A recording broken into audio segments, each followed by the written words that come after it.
Chapter 1. Not like other humans. Fairy fight, fairy fight, fairy fight. The chanting swelled with growing enthusiasm.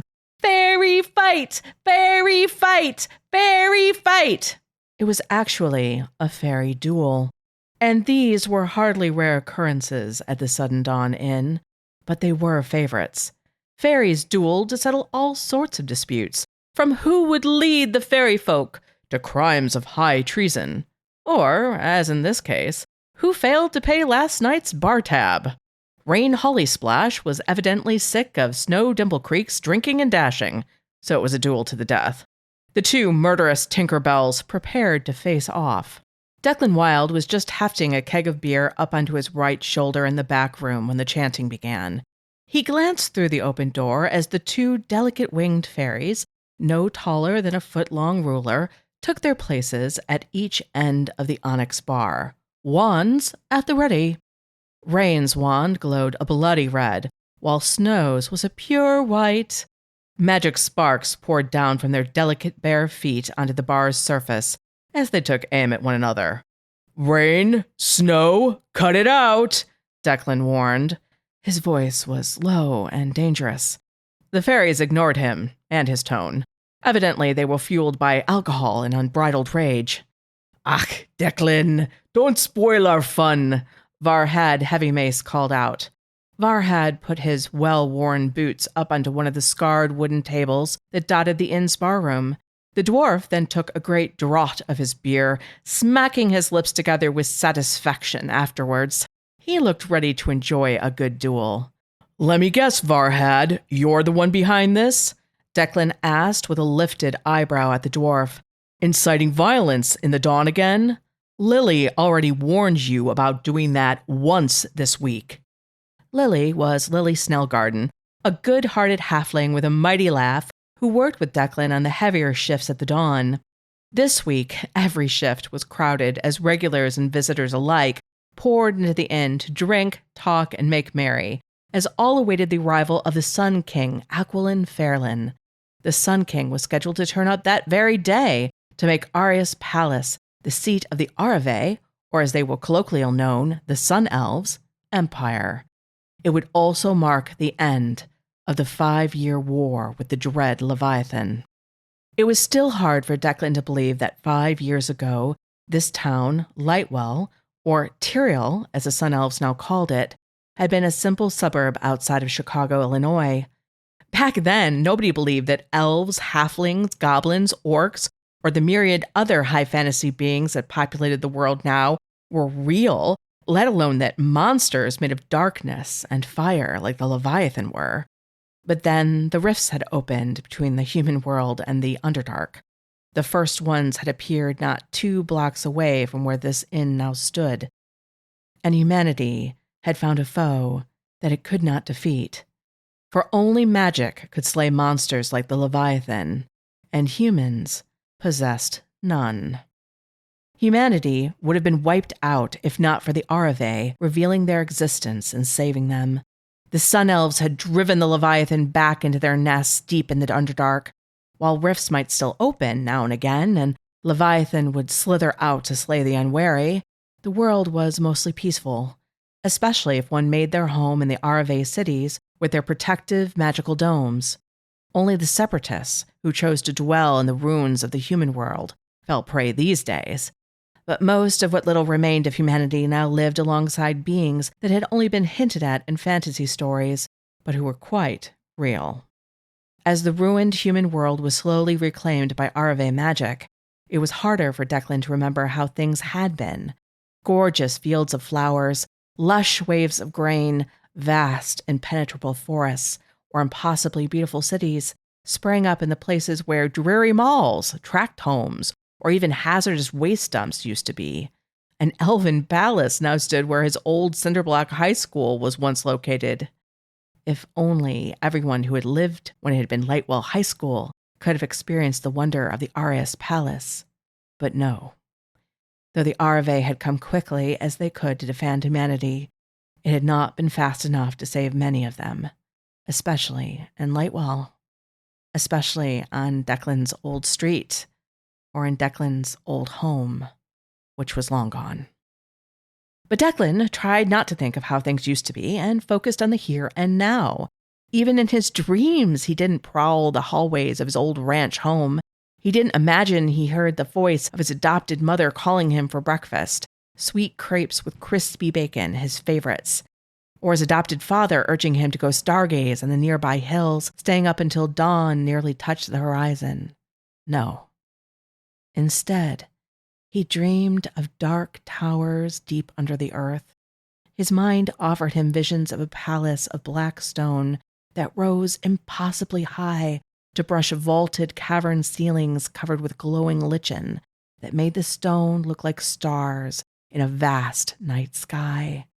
So neither his dreams nor his reality held any reminders of how the world used to be when magic and monsters were thought not to be real. Declan snapped back to his presence as Varhad grinned at him, which was surprisingly very visible under his thick bronze beard, and asked, "Me? Cause trouble when you're working, Declan? Never!" That was generally true, because unlike most humans, Declan had a reputation for being able to keep the peace in the Dawn. It was why Helgrim Greatfall, the Dawn's dwarven owner, trusted him to run the place alone. But Varhad's humor tonight was fired up by a lot of beer and the desire to show off to the newcomers in Tyrael. He was going to push the limits on just how much he could get away with before Declan shut him down. "So, you didn't mention to Rain how she had paid last night's bar tab in full, while Snow had far more drinks, Varhad?" Declan's green eyes narrowed.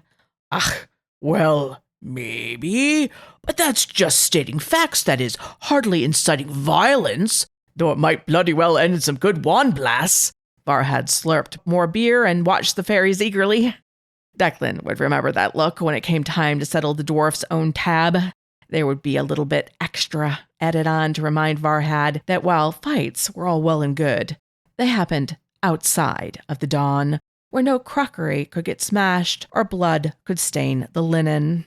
A pot-bellied gremlin, Strofin Shadowfinger, sat opposite Varhad and banged his cup on the table as he took up the earlier chant, "Fairy fight! Fairy fight! Fairy fight!" He was joined by most of the Dawn's customers, even some of the elegant Arve, who stretched out their long legs by the fire. Nearly everyone eagerly shouted for fairy innards to be splashed everywhere. Rain fluttered up another inch from the bar as she prepared to shoot her first bolt directly at Snow's head. Snow glowed like a phosphorus rocket about to launch. "I think it's going to be a full-out war," Strofin chuckled and rubbed his clawed red hands together merrily.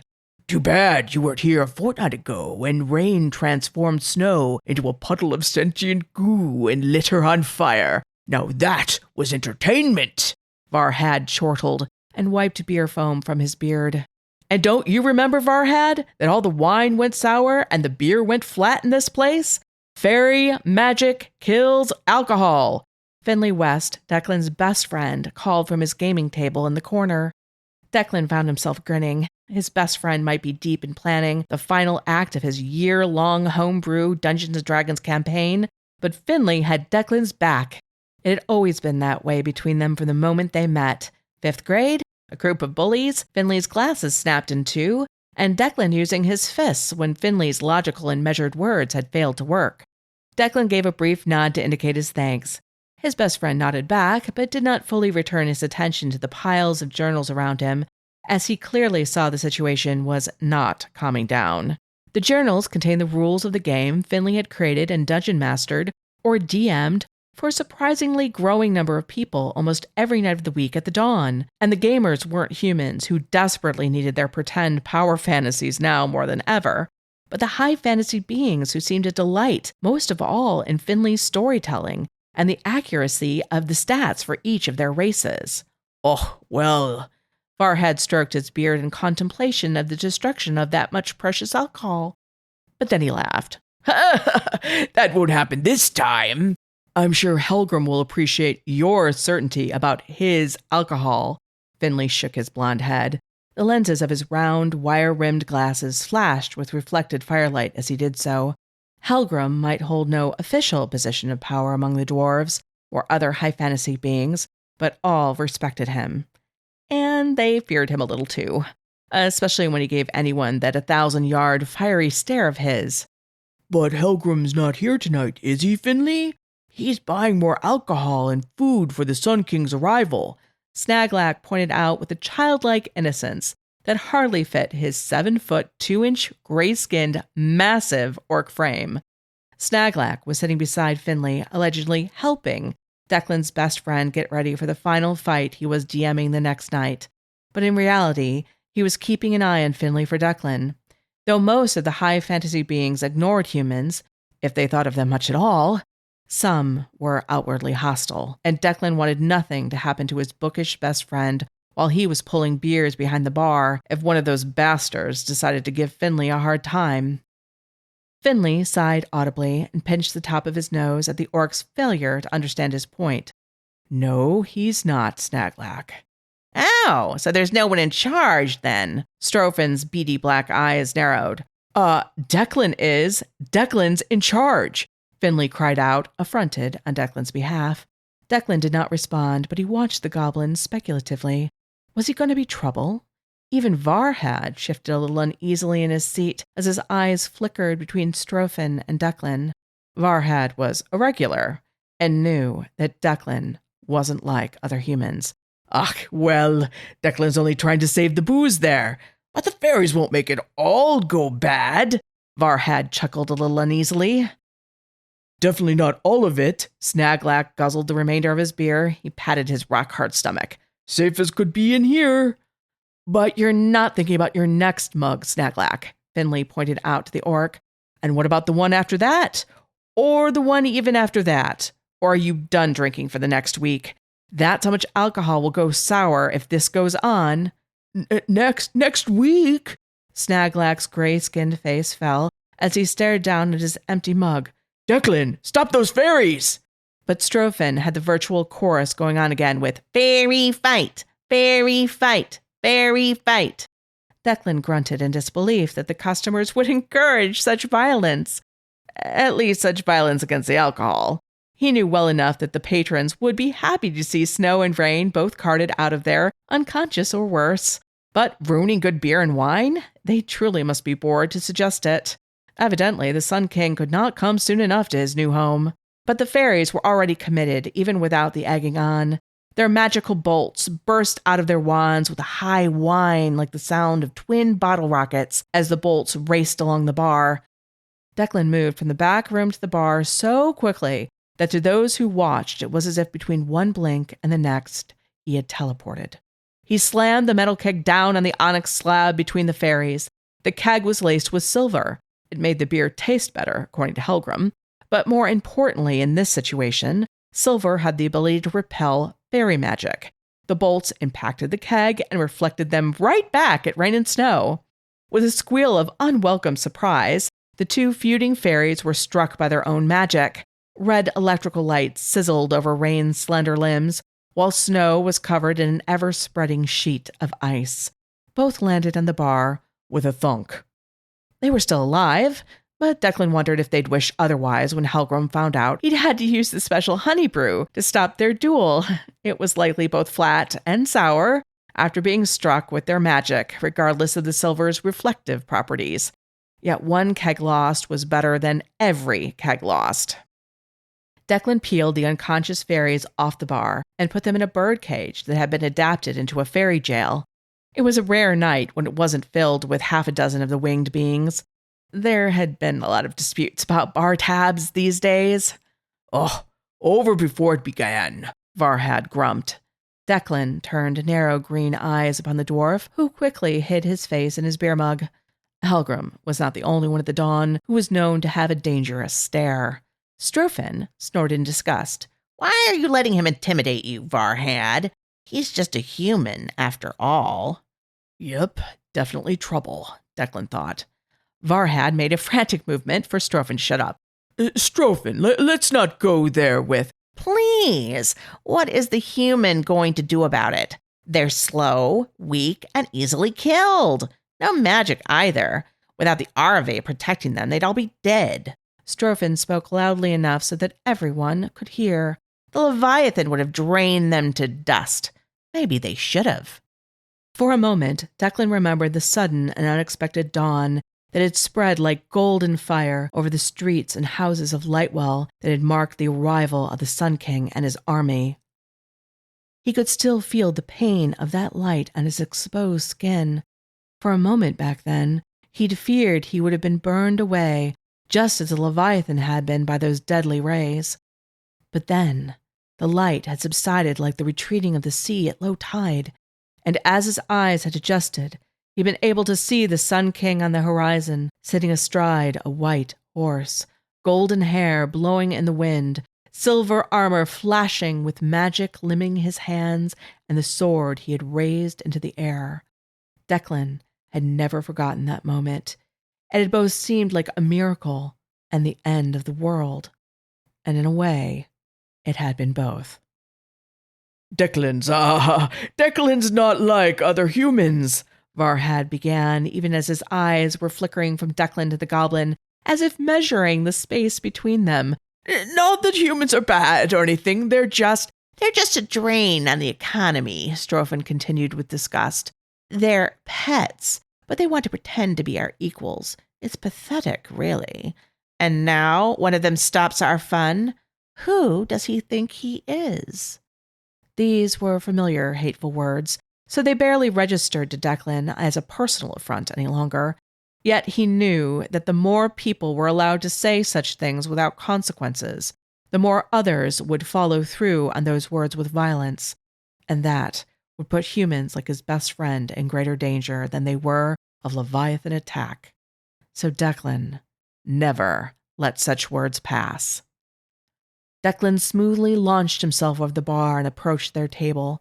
Strophin was a newcomer to the Dawn, and so he had no idea of the mistake he had made. It was only when Declan stopped beside the red-skinned creature that Strophin realized that Declan had moved at all. The entire bar had gone silent. Only the Sun Elves, Finley and Snaglak, looked at the scene openly. You have something to say to me, human? Strophin practically spat the last word. Finley released a very loud sigh, as he clearly knew what was going to happen next. Snaglak let out a loud gurgle of laughter and looked on with bright eyes. Varhad hunched so low in his chair as to almost disappear into it, despite him being as broad and solid as a fireplug. I do, Declan said softly. With a movement too quick for Strophin to counter, Declan caught hold of the plentiful ear hair that sprouted out of Strophin's pointed left ear and pulled it until the goblin let out a yelp. The goblin reached for the curved dagger at his waist, but it wasn't there any longer. Declan had disarmed him at the same time he'd grabbed his ear hair. Hey, how did you do that? Humans can't do that. They can't move that fast, Strophin yelped. In a conversational tone that never rose much above a murmur, Declan said, "You're new here, so perhaps you don't know the rules of the Dawn." Rules? Rules that you enforce? Please, you're nothing. You're Strophin hissed at the renewed pulling on his ear hair. Don't speak, just listen, Declan said. The only other sound in the place was the crack and pop of the wood in the fireplace as it was consumed by fire. In the Dawn, you get the best wine, beer, and spirits in all of the former United States of America. Service is given with a smile.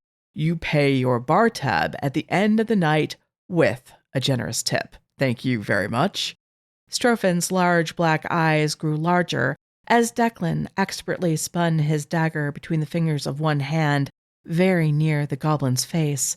The blade was a blur. It danced so close to the goblin's rough red cheeks that if Strophin would have had a beard, it would have been shaved off. Disagreements are known to happen, though we ask that you keep them civil inside these walls. Fights are fine. Outside. Declan paused and then asked, "But guess what is the one thing you must never, ever do?" Strophin stared up at him, his lips parted showing his triangular serrated teeth and long slithery tongue. He did not speak. He'd evidently gotten the message about keeping silent. Declan continued in that calm, conversational way. You must never, ever insult the staff. His green eyes burned in the goblin's black ones, as if he could sear the next words into the goblin's tiny brain. Respect will be given at all times. Are we clear? Strophen nodded, even though his ear hair was pulled painfully with each movement of his head. He really had gotten the message about not speaking.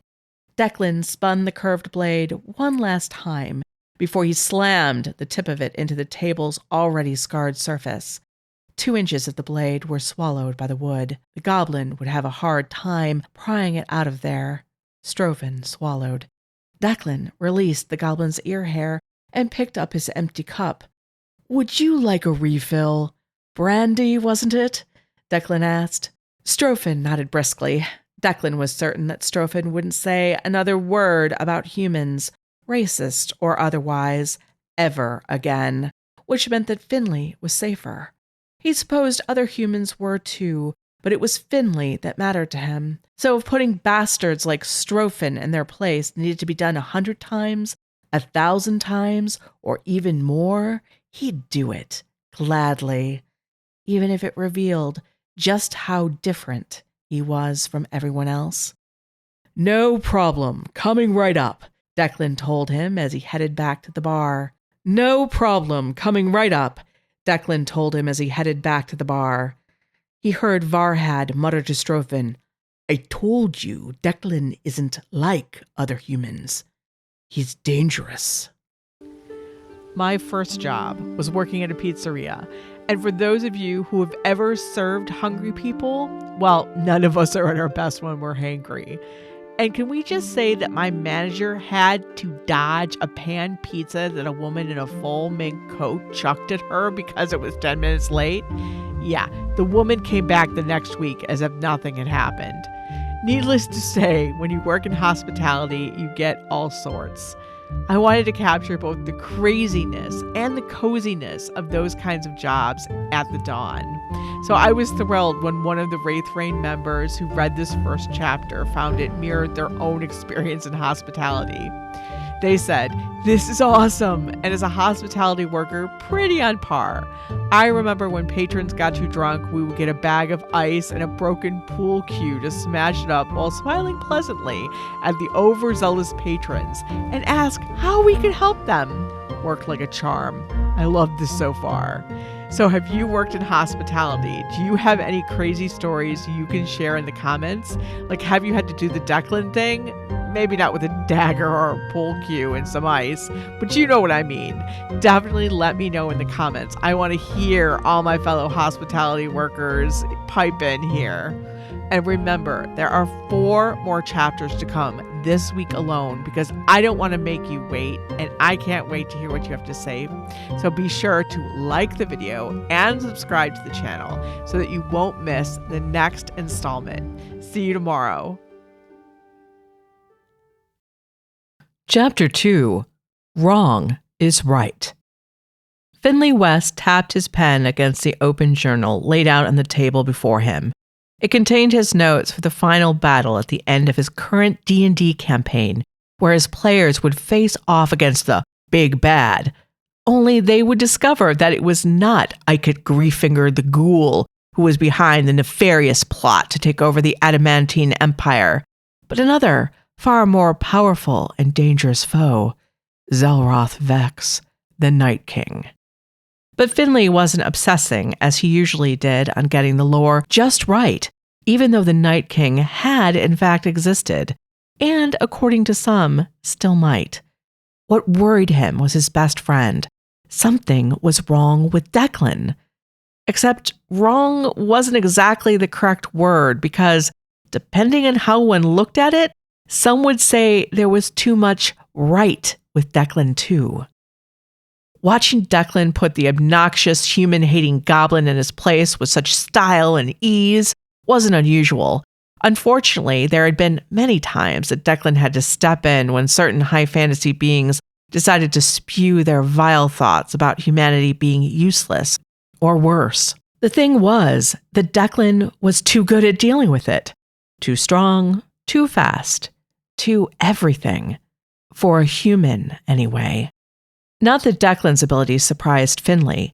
From the moment they'd met in 5th grade, when Declan had pounded Steve Riker and Ronnie Dunford into the ground after they'd cornered Finley at recess and broken his glasses, he'd known that Declan was different, special, and that had been more than confirmed the day the Leviathan came. But Declan didn't want anyone else to know about what he'd done that day, how he'd saved Finley and Gemma, how he'd done what no human supposedly could, which was use magic. He'd kept them all alive for 12 long hours, while the Leviathan had slaughtered everyone else in Lightwell until King Aquilin had arrived with his army of battle mages. Gemma was Gemma Baston, the now 13-year-old daughter of General Michael Baston and his wife, Councillor Shonda Baston. The 5 of them had become a found family since the Leviathan had invaded. But before that, Gemma had just been a neighbor that neither he nor Declan had known much about. But for all the power, the rightness that Declan had shown with the Leviathan 5 years ago, and with the Goblin today, there was one thing that was genuinely wrong with his best friend, which was Declan's growing aversion to the sun.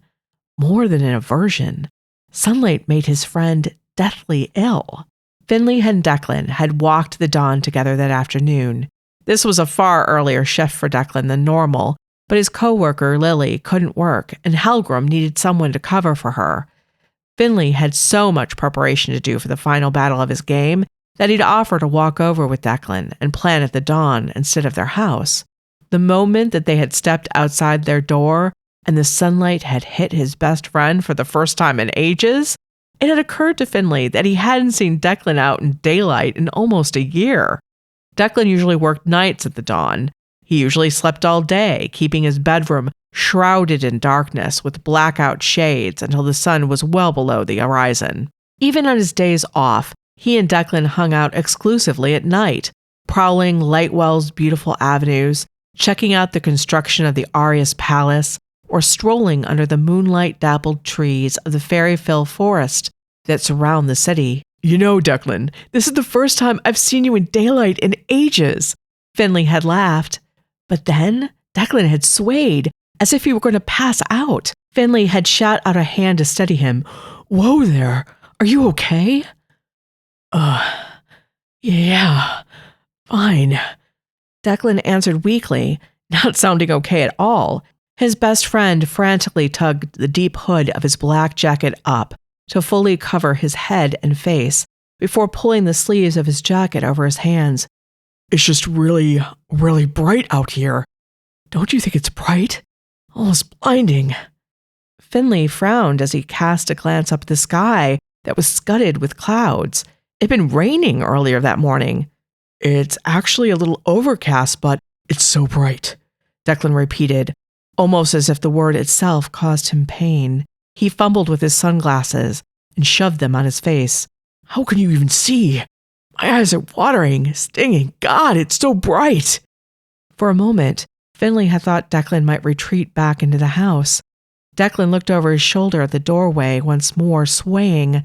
But then he fisted his hands and resolutely strode down the front walk, as if it were an enemy he had to slay. Finley had to hurry after him to keep up, but Declan's steps soon slowed until he was practically dragging his feet.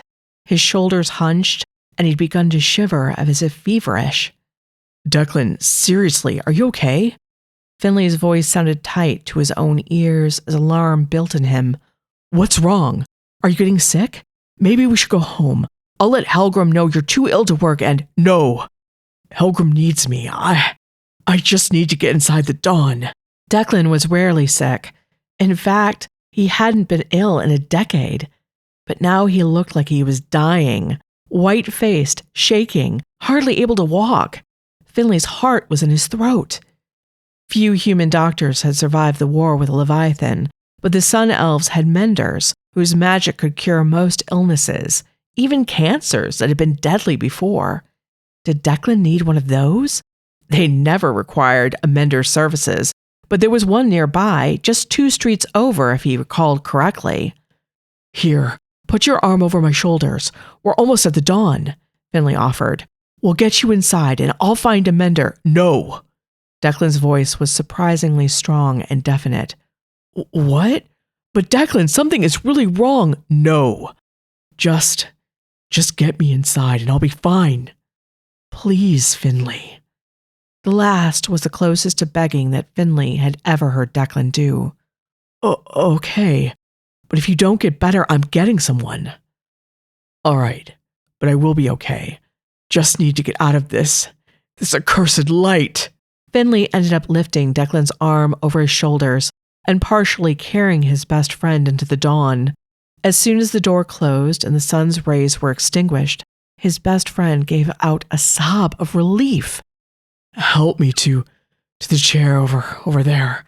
I just need to sit, Declan murmured. The indicated chair was in the darkest corner of the bar. Declan sank down onto it and sat with his head between his knees. He kept his hood pulled firmly over his head, and its sleeves covered his hands. Tremors ran through Declan's body. Finley crouched down in front of him. His hands gently roved over his best friend's shoulders, as if looking for wounds, but there were none.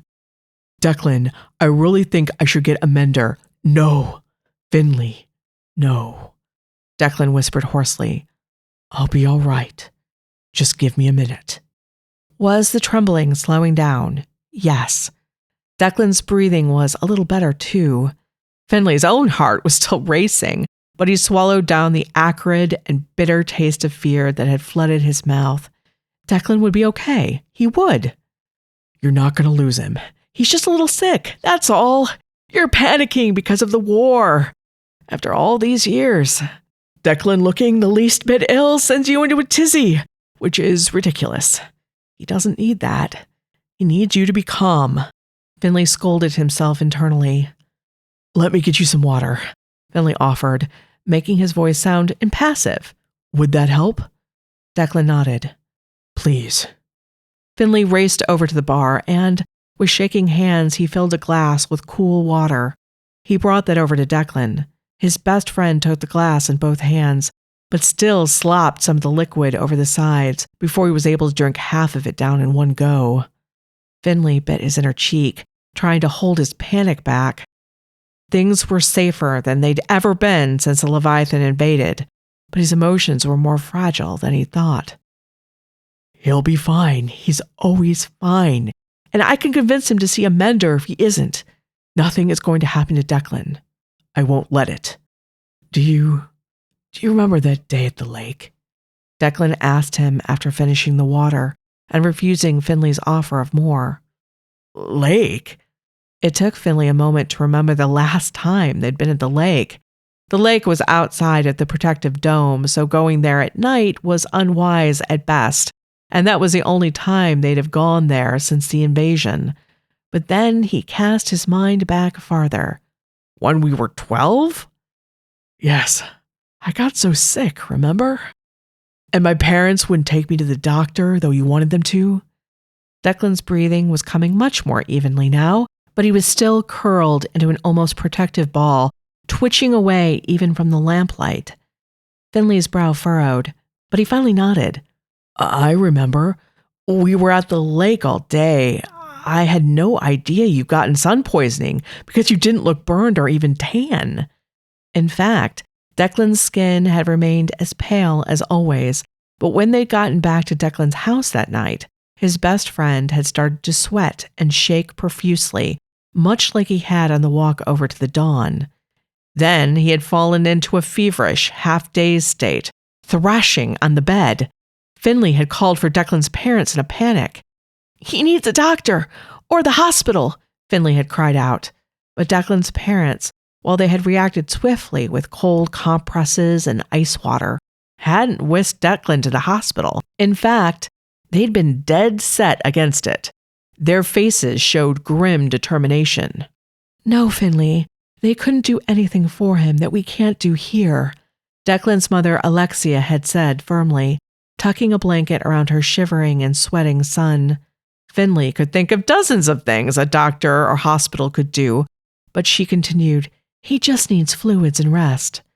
"But he looks—" Finley's tongue clove the top of his mouth.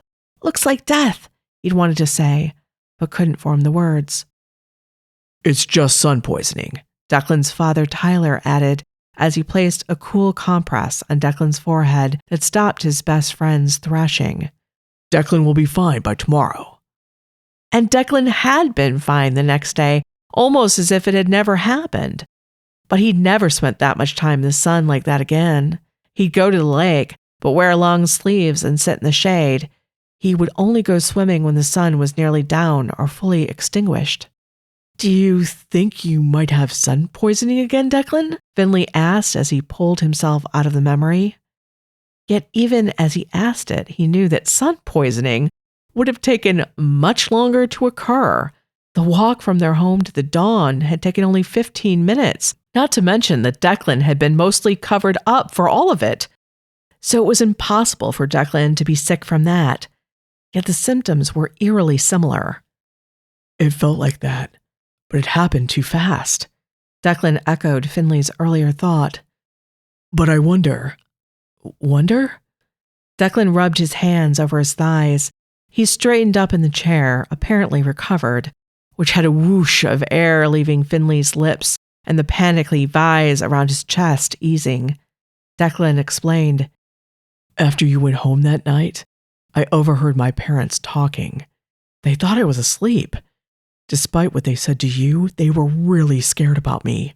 My mom's voice sounded strangled when she said to my dad that they'd been foolish to let me go out in the sun for so long, that they'd warned them about this possibility and what would have happened if they'd had to take me to a doctor."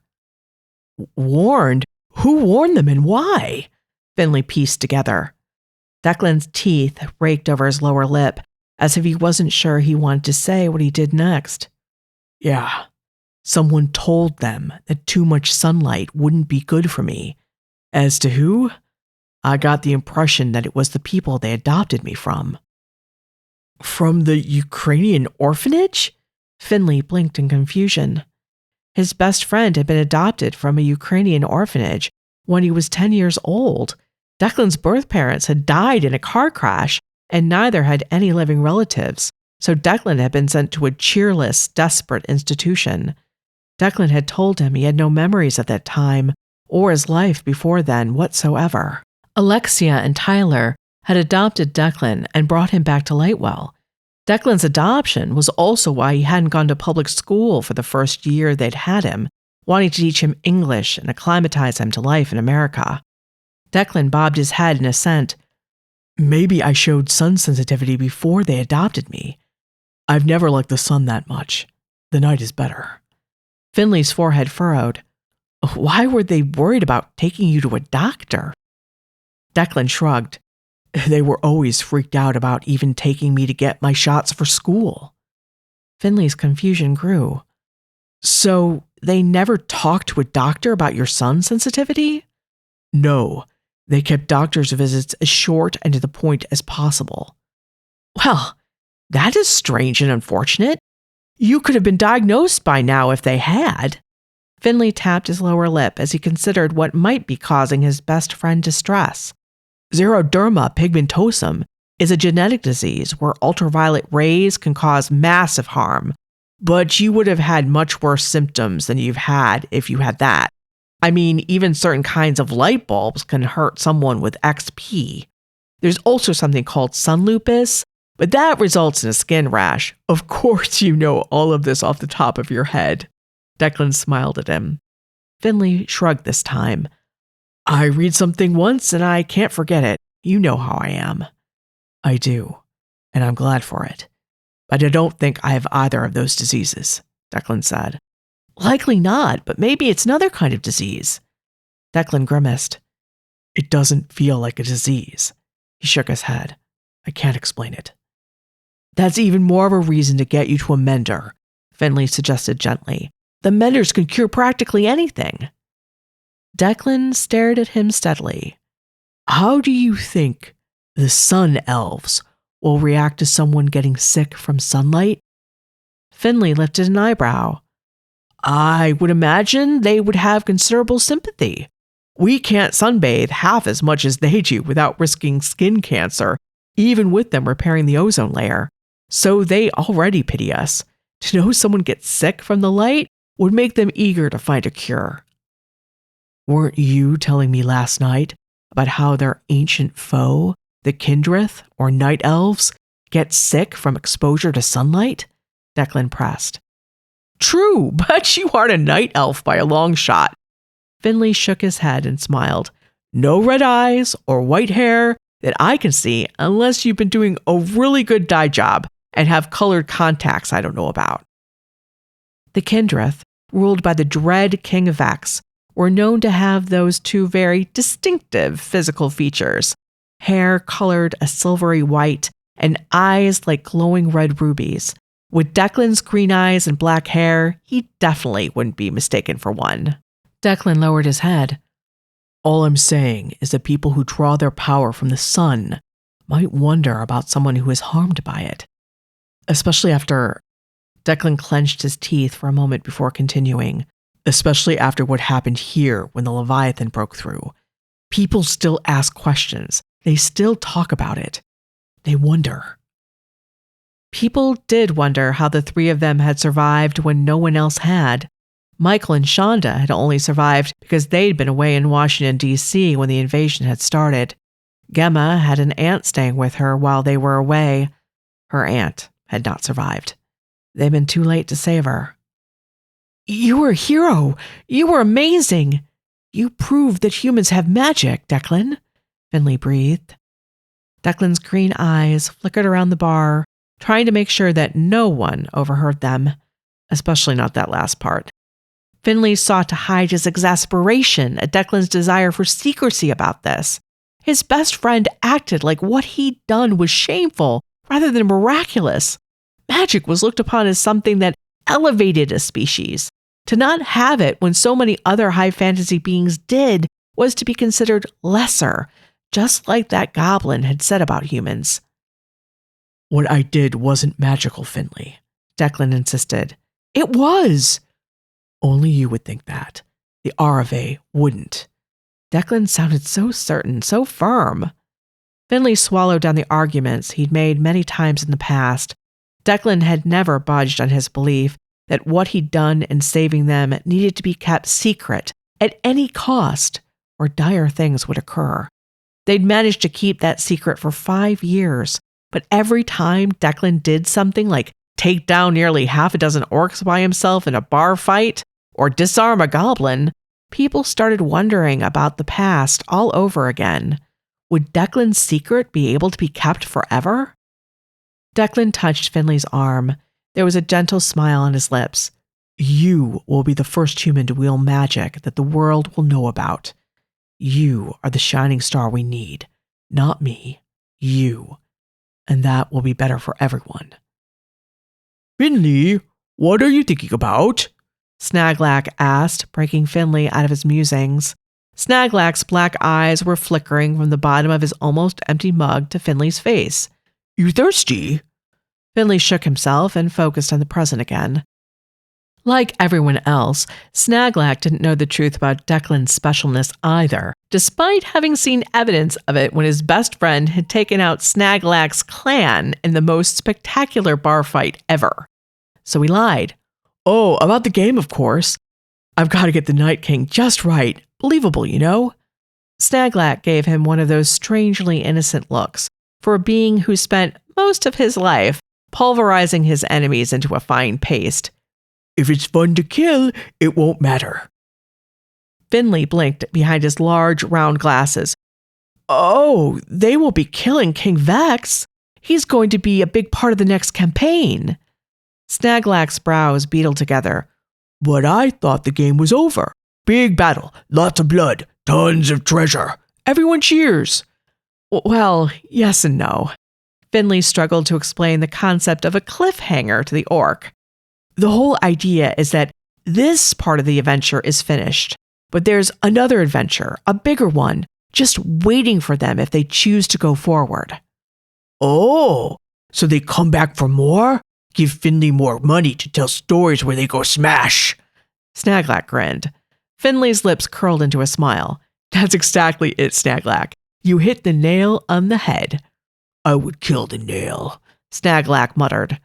Snaglak emptied the few remaining drops of beer into his glass from the pitcher. He looked sorrowfully at both and then meaningfully at Finley again. Finley ignored that beseeching glance. Snaglak wanted him to buy the beer, or rather have Declan comp it, but Helgrim already let Finley hold his games at the Dawn for free and was generous with the discounts on drinks and snacks for his players. He didn't want to push that generosity, especially when every drop of liquor was needed with King Aquilin coming to town that day. So, if Finley does another campaign, Finley no more tries to become mage? Snaglak asked. What? No, of course I'm going to still try and get into the academy.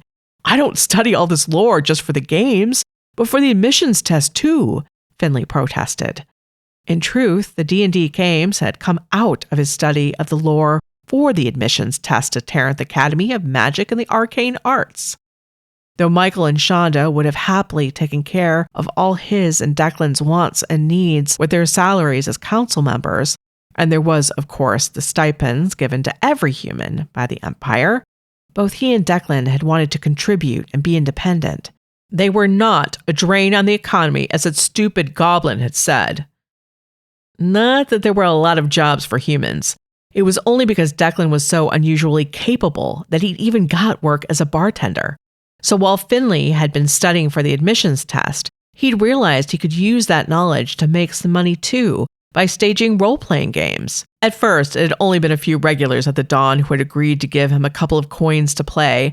They had definitely done it out of pity and some amusement to see how badly the human would mess things up. He was using their races and lore, after all, to create his game. Getting it right, perfect, in fact, was essential. Plus, of course, it had to be entertaining. And somehow, he'd done both successfully. More than successfully. It was no longer just Dawn regulars at his gaming table. People came from far and wide to join his games. Now he had to turn people away for lack of space and time. If he got into the academy, when I get in, he rephrased firmly, he'd have to give up DMing or just do it on the weekends. Being the one and only human at the academy would require him to be twice as good, maybe more than that, as any other student to be taken at all seriously. How Finley become mage with no magic? Snaglak pressed as he rolled the empty mug between his large clawed hands. The orc knew the answer to that. He'd heard Finley tell others plenty of times. He was just trying to annoy Finley enough to go get him free beer. But Finley would not give in. Just because humans don't use magic yet doesn't mean that they can't. We've just never been taught, Finley explained patiently. It would have been so much easier to make Snaglak and everyone else believe humans really could be taught magic if Declan were out about his gifts. Then again, Declan's powers weren't like any other magic out there that he'd seen or read about. Declan's gifts might be unique to humans, or maybe unique only to him. Finley continued, There is nothing about humanity that should rule out magical ability. In fact, there have been loads of examples in history of humans having some kind of magical powers, from precognition to telekinesis. But doesn't magic take a long time to learn? Snaglak prodded. And humans die quickly. Well, yes, but that's because it's been taught by beings for beings who live forever. But that's not to say that humans couldn't pick up magic during a normal mortal lifespan if the pace of instruction was increased, Finley answered. Personally, he thought that the Sun Elves simply treated the learning process like they treated everything else in their immortal lives, as if they had all the time in the world. But if their students didn't have that amount of time, if they were limited to a mere 100 years at best, he was certain that the teaching could be sped up to accommodate short, mortal lives too. Has Finley ever done magic like old humans did? Snaglak looked up at Finley with big eyes as his cup drifted closer to Finley's hands. No, but I haven't been taught. I mean, I've just learned Katir well enough to read it, and, well, the books haven't been... I'm sure that if someone just takes the time to teach me, I'll figure it out. Finley ended lamely. The cup sat between them, empty, yearning to be filled. Snaglak pointed out, don't most Arve use magic before they go to the academy? Fine, I'll get your beer. Finley stood up and glared at Snaglak. The orc lowered his head. I'm sorry, Finley. I think you'll be a great mage, better than anyone, if you have magic. If I have magic? That's the real question, isn't it? Finley thought with a trace of despair. It's not about desire, but innate ability. Yet even if I don't have the ability, it's an honor to learn about magic. But will that be enough for the Arve to let me into their greatest academy? Finley let out a long breath and ran a hand through his hair.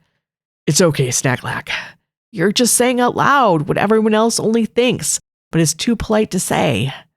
Not that you aren't being polite, just blunt like you always are. And I appreciate that. You're very smart. You figured things out for sure. First human to make magic will be you, Finley. Snaglak grinned at him. It was interesting to realize that Snaglak didn't equate what Declan did with magic. Maybe it was because Declan had only shown martial grace, strength, and speed, rather than throwing fireballs, that Snaglak didn't associate the two. But Michael was pretty sure that the Arve's magic was what made them such incredible fighters, even when they weren't wielding the elements, but swords or bows. Finley agreed with him. Thanks. I'll get your beer, but you really need to pay for the next one, Snaglak. Finley chided him gently. I will, Finley, but my coin purse is light. Not many Leviathan to kill. Separatists only pay per fang brought back. Snaglak said with a shrug. The Leviathan were made of darkness, without any real physical form at all, until they died and left behind a single huge curved fang, rather like a monstrous viper tooth. It was those that Snaglak and others turned in to get rewards from the humans who chose to live outside the magical shields. Finley was surprised there were any separatists left alive. But then again, they'd lived under the Arve's magical domes until after most of the threat was eliminated. Well, the war with the Leviathan is over, so I guess that makes sense, Finley said as he picked up Snaglak's cup and pitcher. War isn't over, Snaglak frowned. Arve no go into the Underdark and burn all the Leviathan nests. The skin between Finley's shoulder blades twitched at the thought of those nests. Sometimes the Leviathan did not drain their prey immediately, but like spiders took them back to their nests to feast on slowly. Declan feared his father had been one of those, because his body had never been found. No, but the Leviathan have realized the Arve are here now, and it's not safe to come to Earth, Finley protested. So they'll just stay in the Underdark and leave us alone. But Snaglak shook his massive bald head that was tattooed with thick black lines in a tribal-like pattern. Leviathan not scared of Arve, only scared of Kindreth. Leviathan come back more than ever. You see, war not over. Finley frowned. I hope you're wrong, Snaglak. Snaglak shrugged. Without Leviathan, I have to kill goblins for coins. No fun, no challenge. Finley snickered as Snaglak gave Strophin, the goblin who had earlier been such a jerk, a nod. Strophin bared his teeth and then went back to his brandy. But Finley's laughter dried up pretty quickly as he thought, the Leviathan were defeated. The thought of those shadowy monsters slithering down Tyriel's streets again had him shivering. But then he reminded himself that they weren't unprotected this time.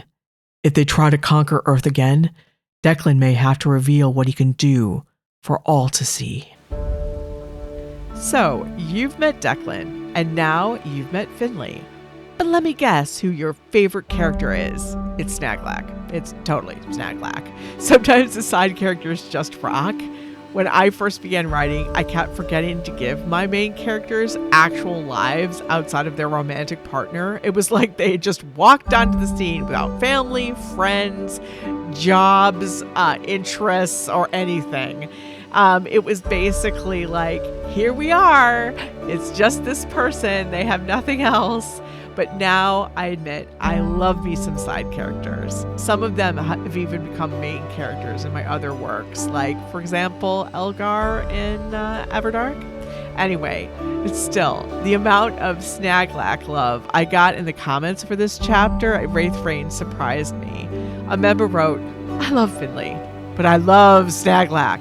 This story is going to be my new obsession. I know it already." So what do you think of Declan and Finley and Snaglack?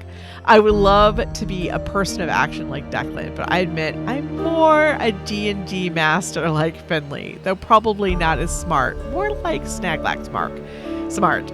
Yeah, smart. I'm smart. Anyway, between the two heroes, who are you more like?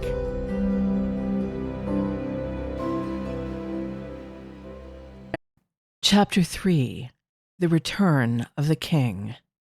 King Aquilin Fairlin, ruler of the Arve Empire and star of his people, tipped his head back and closed his eyes.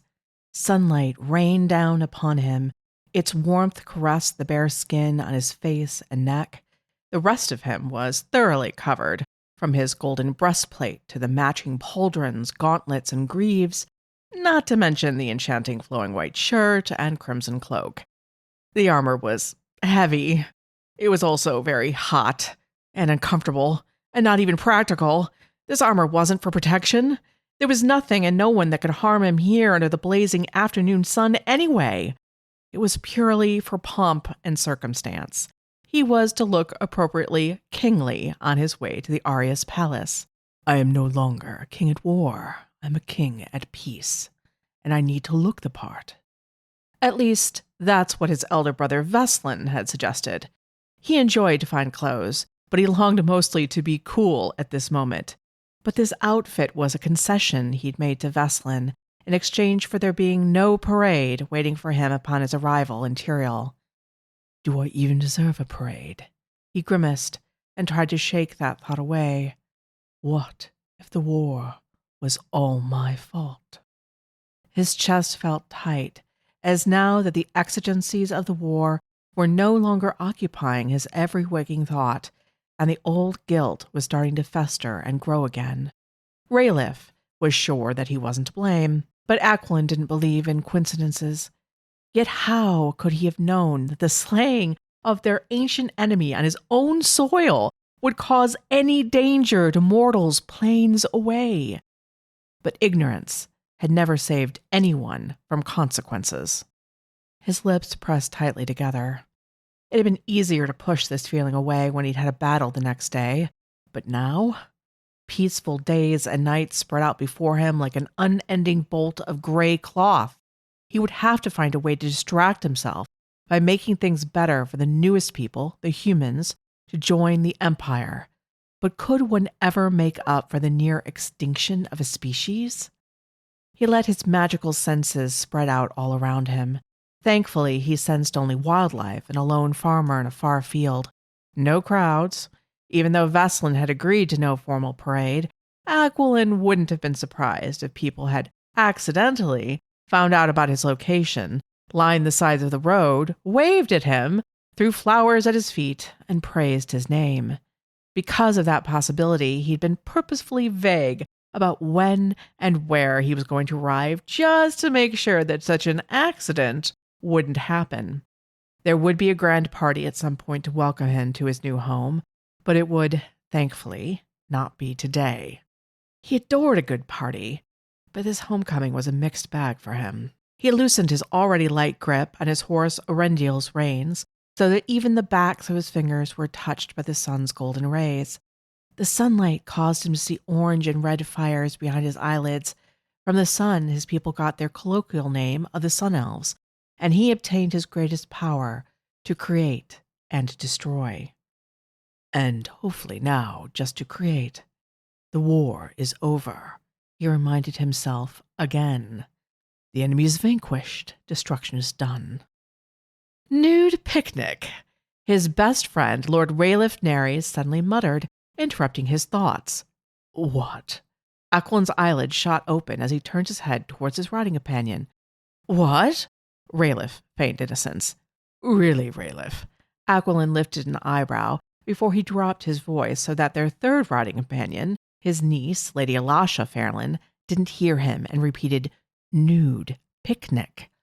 "Oh, that!" "Yes, that." "I was merely speaking out loud what you were thinking, Your Majesty," Raythe said with mock solemnity. "Me, I believe those were your thoughts, Raythe. I am most certainly speaking about yours, my king."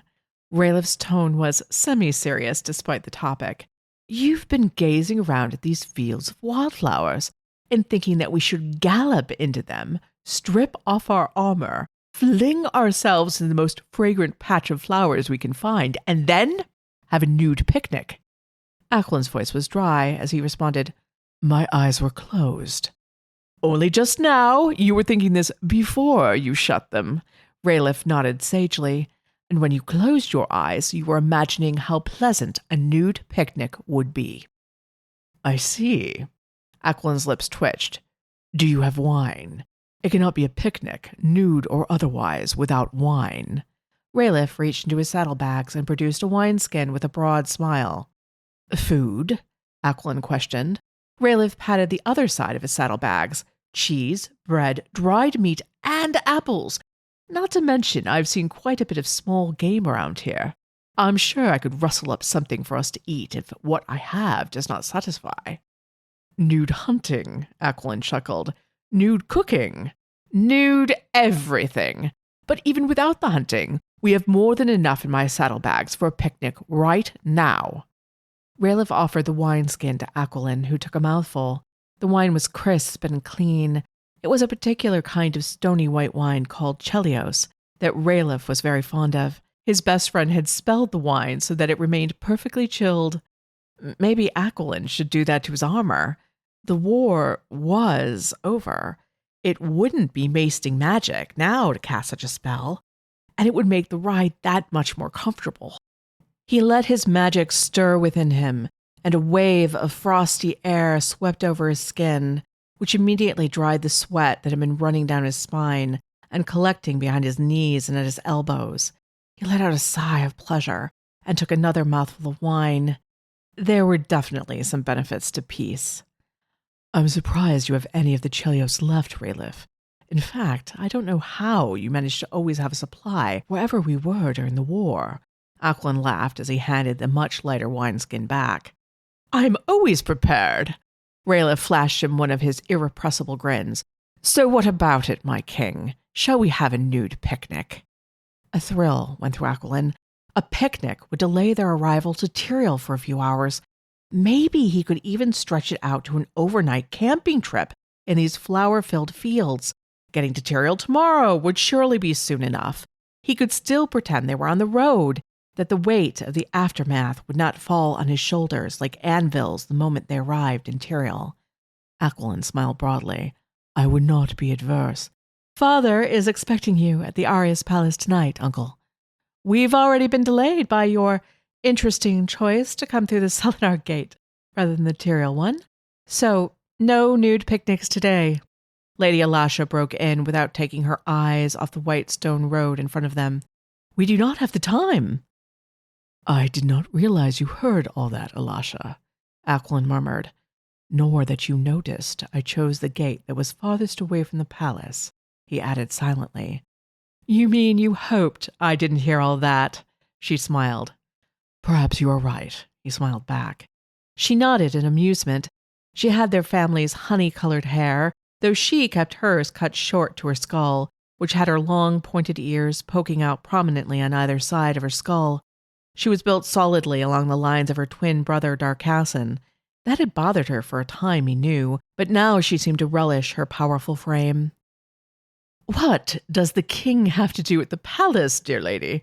That cannot wait until later today, or even tomorrow, perchance." Raythe spread his arms wide, using magic to hold his horse Silverel's reins. His best friend had clearly decided that peace meant that no amount of magic use was reckless any longer. "The war is over. The sun is bright. The sky is clear. What could be a better way to spend the day than in a picnic?" Silverel tossed her head as if to agree with Raylegh's comments. Raythe and Silverel hadn't always had such a special connection. She'd been skittish around him in the beginning. Strangely, many animals were afraid of Raythe, despite the fact that his best friend was always gentle with them. Now, like most others, Silveril had been charmed by the rakish lord. Father, it was quite clear that I have to get the king to the palace before sunset tonight, she answered primly. I do not question my elders, Raythe. Perhaps you should do the same. You are not my elder, dear lady. But personally, I have always been willing to hear anyone's well-reasoned arguments, no matter what their age, but I have not heard one yet as to why our dear king cannot do as he pleases, Raythe retorted. My father is emissary and still does not make him my elder, and he was appointed by Aquilin, the king. So, Aquilin can disappoint him as much as he wants, elder brother status notwithstanding, Raythe pointed out with an arch look at Elisha. She straightened in her saddle and said with a touch of disapproval in her voice, Father has worked very hard to provide the king a proper welcome. We have been planning this for months and— Peace, Elisha. Raythe was only teasing. Aquilin gave his best friend a stern look to stop whatever was about to exit Raylegh's mouth to belie his words. I know that Veslin Darkassin and you have done your best to make Tyrell home for me, and I thank you deeply for it, Elisha. She settled back down on her saddle, looking slightly mollified. Everything has been prepared specifically for your pleasure. If that was true, then you would have provided time for him to have a nude picnic, Raythe muttered. Her head shot towards him, and she opened her lips to say something in her defense, but she must have thought better of it and merely shrugged. We'll arrange one for tomorrow, but tonight the king has many people to meet with. Though the war is over, the true work of restoring this world has just begun. Her zeal for him to start this work was all too apparent, and Aquilin stiffened, ruminating on why this war had started, was only superseded in his distaste for dealing with the big houses, who would want their payment for supporting his intervention to save humanity. He'd made them promises, and now he had to deliver. Elisha glanced over at him with worry in her eyes. Not understanding what he had to do to secure support for the war, Elisha clearly assumed he was balking at the amount of work that awaited him as she offered, I assure you, Uncle, that Father Darkassin and I, or at least Father and I, have taken care of all matters that absolutely don't require your overview. We've narrowed the things you need to review down considerably, so that it will only take a few hours. His look of horror, maybe he did object to the amount of time, had her swallowing and amending, an hour or two, at the very most, of your precious time to look at. An hour or two on the first night Aquilin returns? When you said you had prepared things for the king's pleasure, I thought you meant some dry-as-dust party was in the offing. But no, you actually mean to have him work. Raylegh's outrage was not hidden. Only the tasks that must be done by the king have been reserved for him. Very spit. Raythe lifted a disbelieving eyebrow at her. Such language, Lord Nares, Elisha cried. Fairy spit offends you. Raythe shook his head. Dear lady, you're in for an education now that the elves who fought in the war are returning to your precious peacetime halls. Perhaps from the common soldier, such language is appropriate, but not from you, Lord Nares. You are lord of the empire and King Aquilin's closest friend. Your behavior will be scrutinized and copied. You must set a good example, she insisted, before adding, if you can.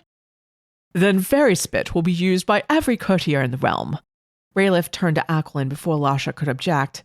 We all know what work Veslin has for you, solving political squabbles and discussing pointless minutiae, Aquilin. The moment you set foot within Arius's sacred halls, countless advisors will want to fill your ears with every bit of nonsense that is obsessing them.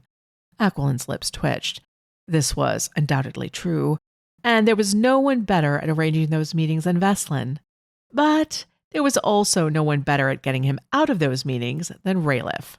Whereas before, when the war was on, you could push aside all of those miserable requests by advisor so-and-so with a list of 53 bullet points of things that must be decided by you and only you, even though it's about what sort of hoe is to be used in harvesting cabbages. Raythe waved his hands wildly as he searched for something sufficiently ridiculous. He'd found it. Now you will have no such excuse to ignore them. I don't think cabbages are harvested with hoes, Elisha muttered under her breath.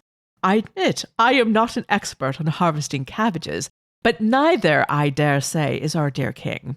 But he will be required to opine and approve whatever method is used, no doubt, Raythe pointed out. That is what you have waiting for him this evening. Tell me I'm wrong. Elisha pinked. Raythe, evidently, was not wrong. I do have the power of delegation, Raythe, so I will simply command you to answer those requests for me, Ackland said in a dry as the desert tone, even as his mouth ached to form a grin. You will need to dust off a few books on agriculture, so you know exactly how cabbages are harvested, not to mention rutabaga, carrots, peas, potatoes, and so forth. Raythe's mouth was opening and shutting in a display of silent horror while he reached for the front of his tunic. His hand closed around the chain of the ruby and gold amulet in the shape of the sun that he always wore. My king, I will, of course, do whatever you command of me, but I really think, since, as Elisha so aptly pointed out, that since I do not even know how cabbages are harvested, I am hardly the best man for the job. Not to mention that the learning curve will be too steep for it to make any logical sense for me to even try. So maybe you are the one that wants a picnic to avoid arriving at the palace on time and merely attributing it to the king, Elisha pointed out with a sly grin. Raythe bared his teeth at her before he smoothed out his expression. All right, perhaps our dear king is not dreading the delegation of these tasks as much as I am dreading having to field them. At least Tyrrell's a beautiful place, and Helgrim has opened a rather wonderful inn there. It's called the Sudden Dawn, I believe. I'm sure you haven't been, Elisha. That dwarven tavern in town? No, of course I've not. Elisha tossed her head at the absurdity of her visiting such a low-class place.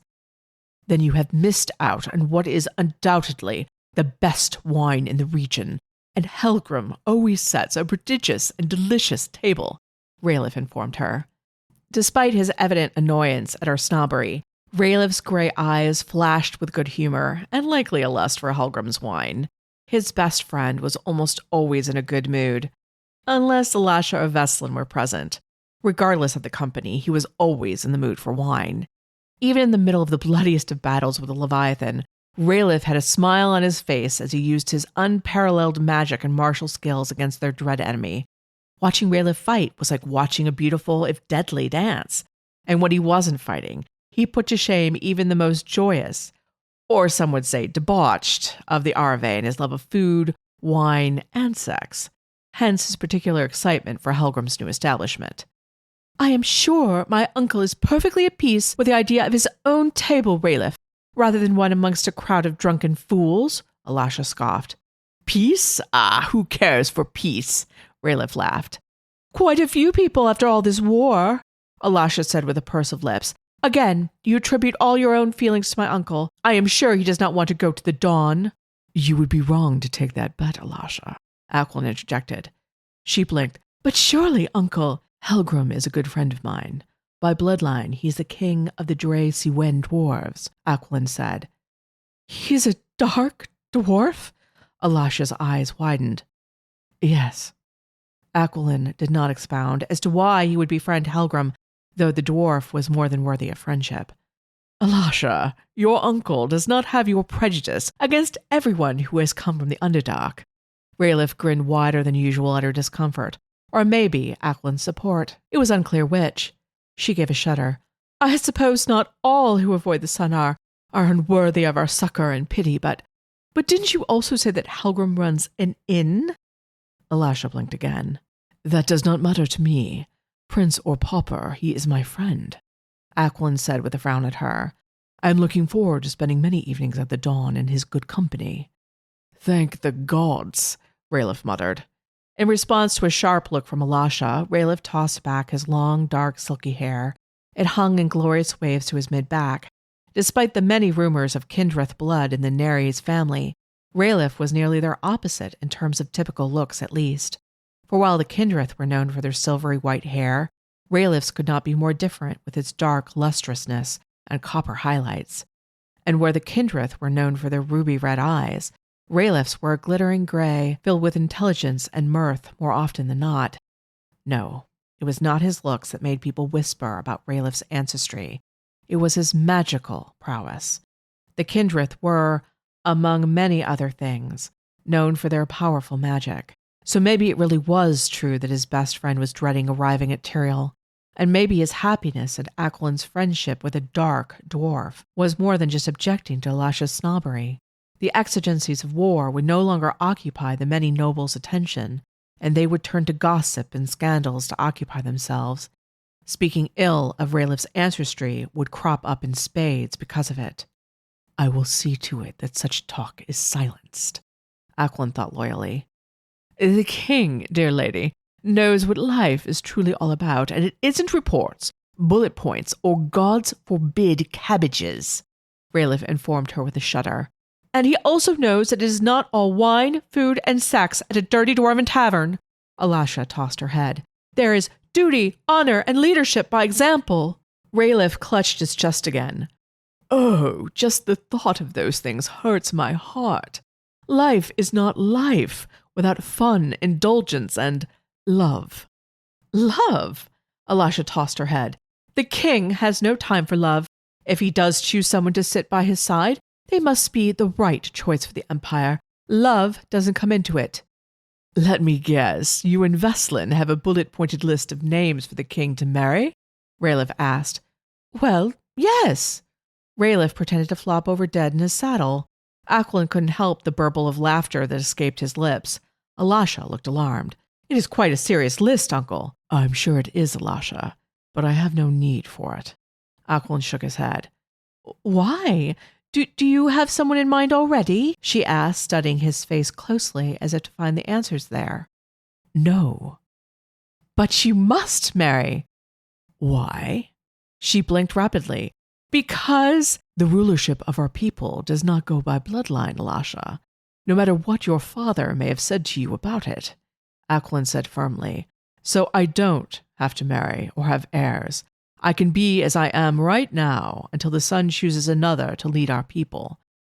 Yes, but our family has ruled. It does not matter, Alasha. Do not count upon the sun choosing another in our line, Aquilon said firmly. Of course, I heed your words in this, uncle, she said almost mechanically, and he gritted his teeth, as he knew that she heard, but was not listening. You might not know it, but being king means you have both more power and less than a normal person. Sometimes a lot less, he muttered the last. The less part had been rearing up more and more, now that the war was over. Politics, as Rayleigh so aptly pointed out, held no joy for him. All of the backdoor deals and whispered discussions made him feel vaguely filthy. Owing and being owed favors was how things worked in the Empire, and even the king, perhaps especially the king, had to be involved in all of that. The purity of war with its more clear-cut decisions, even the hard ones, was far better in his opinion. But he did not want another war. He would need to find a purpose for his rule. Reestablishing humanity would be a worthy goal. It is just a little of what I owe the humans, he thought with a touch of moroseness. He shook it off. But what's done is done. I can only go forward. They rode in silence for a time, the miles being eaten up all too quickly beneath their horses' hooves. He felt Rayleigh's eyes upon him. The faint purse of his best friend's lips told him that Rayleigh was worried about his dour mood these days. He tried to smile back, but he knew it was not believed. When I said love, I wasn't really talking about marriage, you know, Rayleigh suddenly said.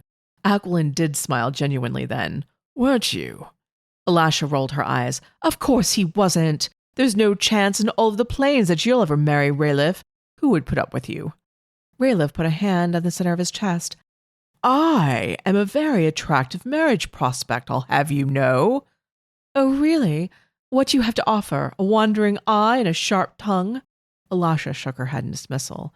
What you call a sharp tongue, others recognize as scintillating wit. Not to mention my skill in the bedroom, on the battlefield, and in the kitchen, Rayleigh pointed out. Countless people would marry me. If you say so. Alasha rolled her eyes, clearly unconvinced. But that is the problem, Rayleigh went on as if she'd said nothing.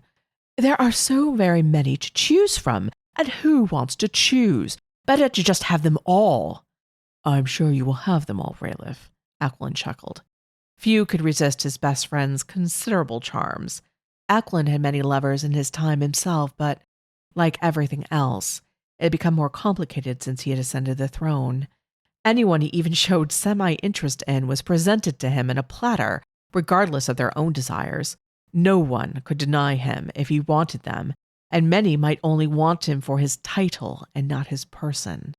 And that left him cold as a long-dead hearth. Better to remain single. With his friends and family, he was hardly alone in any case. Romantic love was something that he'd be fine doing without. I will find you someone at the dawn too, Aquilin, Raythe assured him. Many someones, you'll see. You will not, Elisha cried. If Uncle wishes some companionship, we will find him someone discreet, and I am looking for no one. Both of you may rest at peace at that, Aquilin cut in. Truly, he could not imagine being interested in anyone at this time. His thoughts were clouded. He needed to be busy rebuilding this world, not catering to a single individual. They rode in silence for a few more moments. Elisha was chewing her inner cheek, and Raythe was fussing with the wineskin. Why did you choose to come through the Selenar gate rather than the Tyrael one, Uncle? Elisha asked softly so that his protectors, over 24 mounted battle mages that had served him in the war, could not hear. Was it to delay coming to the palace? Yes, it was. But he could not explain why.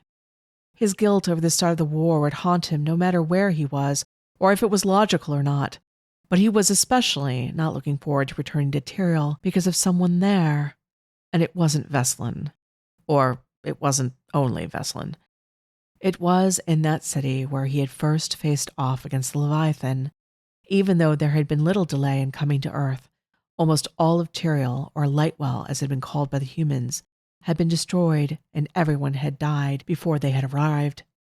Not everyone. 3 people survived, he reminded himself. He remembered seeing those 3. For a moment after his light had washed over the land for the first time, a darkness had risen up. It was so strong that for a moment he had thought it would push his magic back. He turned in the direction of that growing darkness, expecting some Leviathan king or queen to be standing there, but instead he'd found only 3 humans. A young man and a much younger girl had been crouched down on the ground, but a second young man had been standing tall. The only darkness there had been was the standing man's shadow, nothing else. But humans had no magic, so it couldn't have been any of those 3 who had affected him, yet he named the standing man the Shadow in any case. The memory of the shadow had stayed with him. The shadow had been like a sketch in black and white, all black clothes, a shock of black hair cut short on the sides but long on the top, and a pale face set with startling green eyes. He'd had an ordinary kitchen knife in his right hand, as if that could have done anything against the Leviathan. Yet the black-haired shadow had not looked afraid or defeated. No.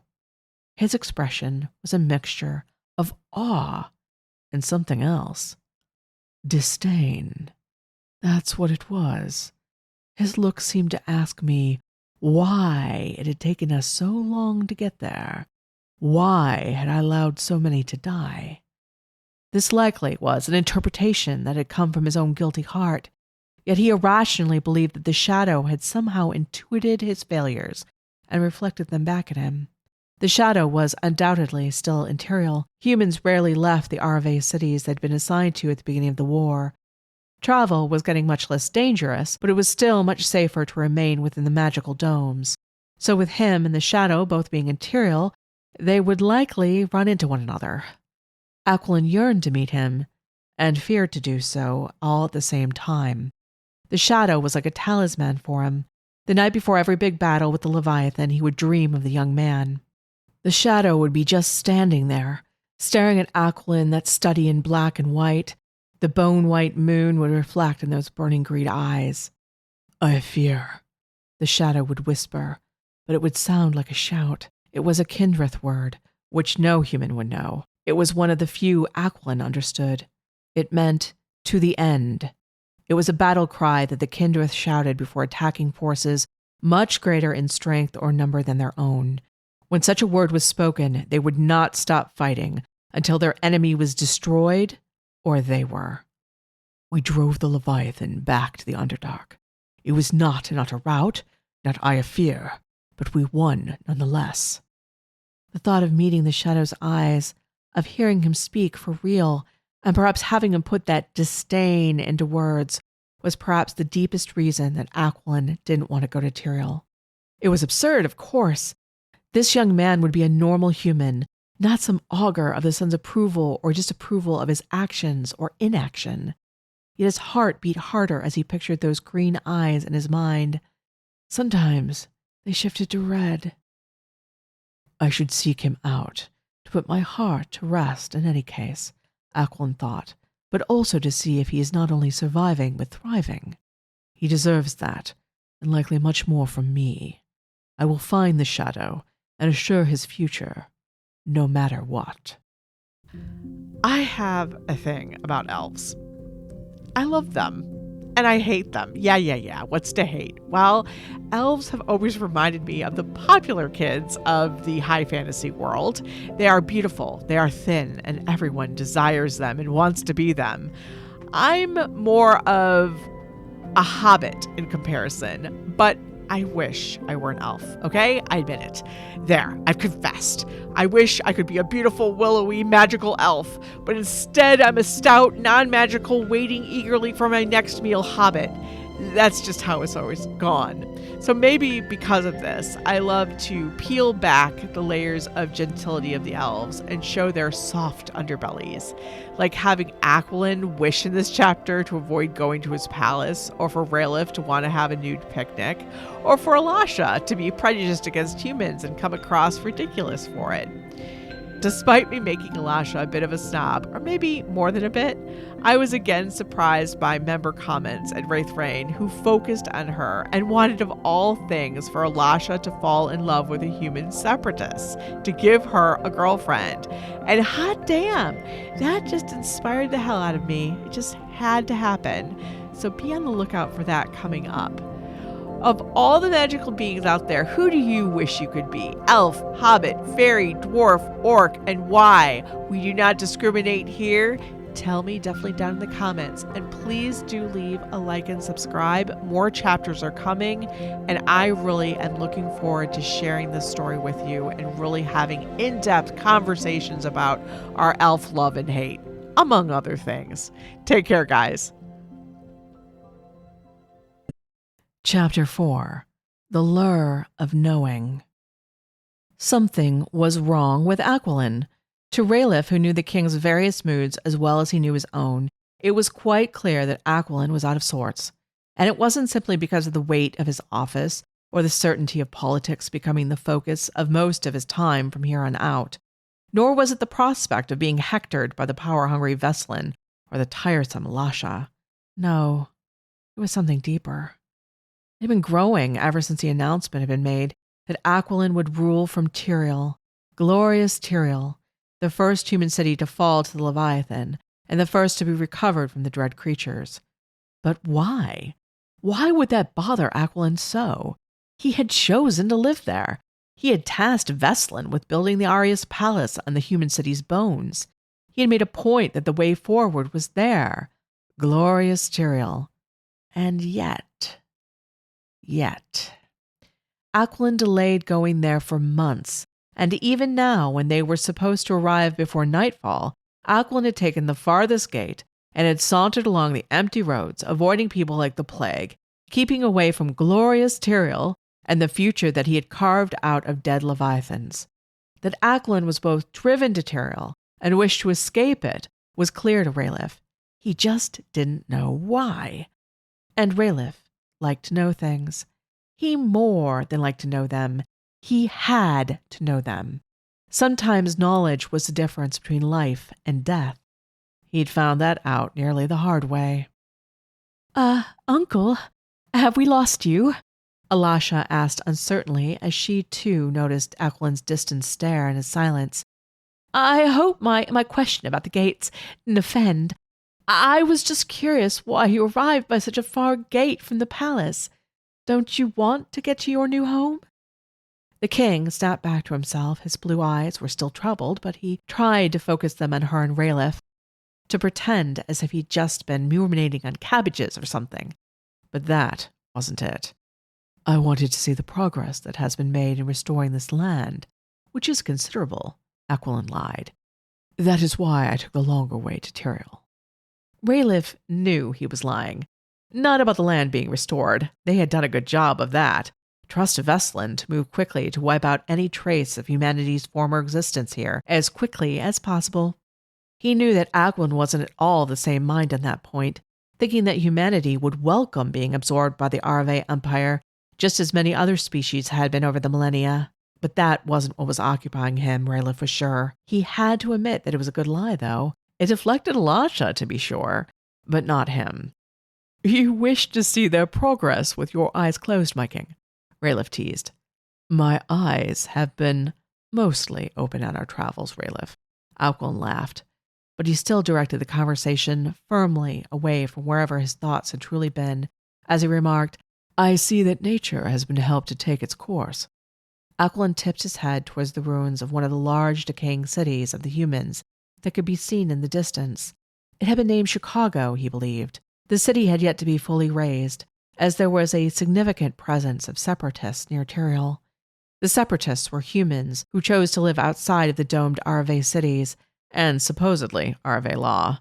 They were a thorn in Vestlin's side, which almost endeared Raythe towards them.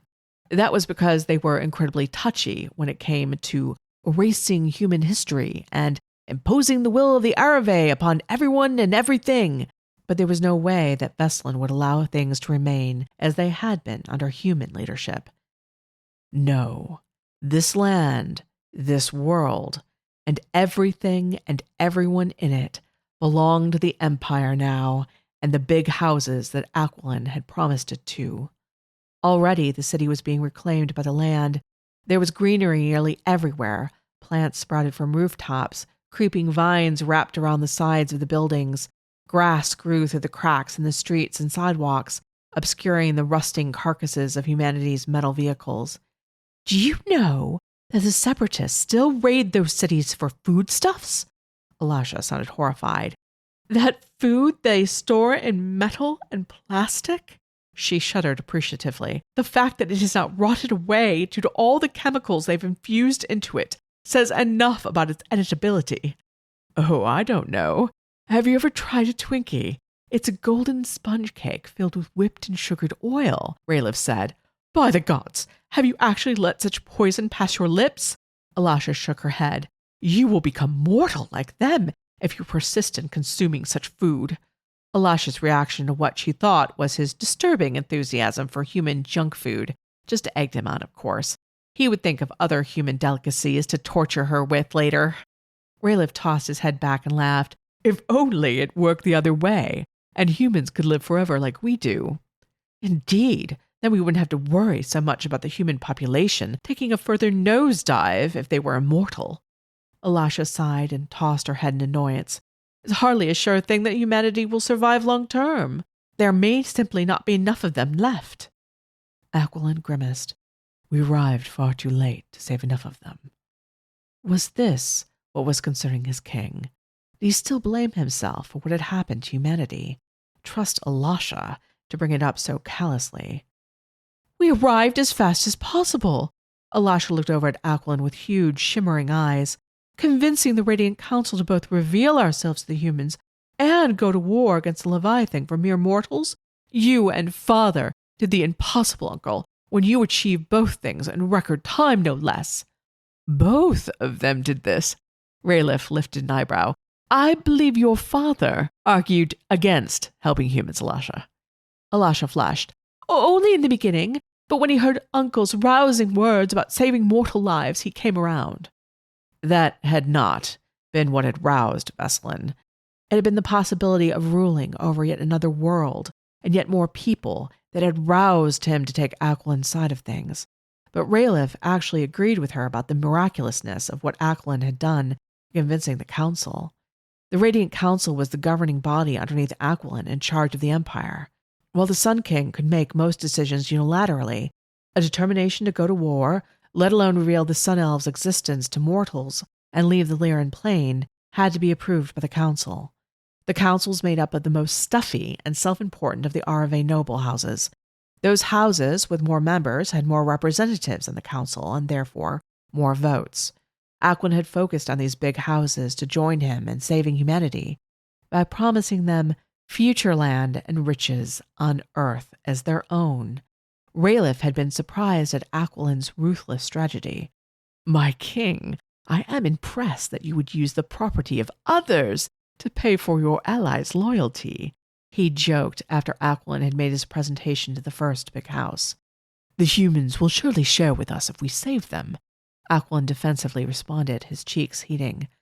But Aquilin had known very well that he had not promised to ask the humans to share their land with the Arave.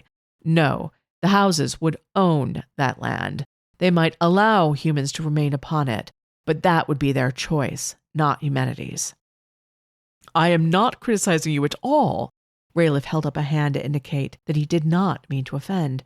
Truly, Aquilin was showing the sort of political leadership that Veslin only dreamed of having. It was the right call. "Yet why do I have a feeling that you should be criticizing me?"